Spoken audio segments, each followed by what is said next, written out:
Wannan ita ce Safara'u, sabuwar mawaƙiya wadda ta bar sana'ar fim ta koma harkar waƙa. Kowa ya santa, ko kun san kalar waƙoƙin da take yi. Shaƙata Kwalelanka, ka gani kana so kwalelanka, nan gani nan bari kwalelanka.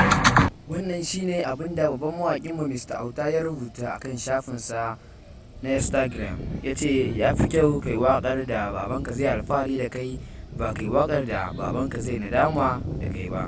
Wannan haka yake, sai dai mu ce Allah ya yi mana mai kyau. Mafadan Allah musu ya ku manta da subscribing da danna ƙararrawa. A taimaka a danna mana. Na canza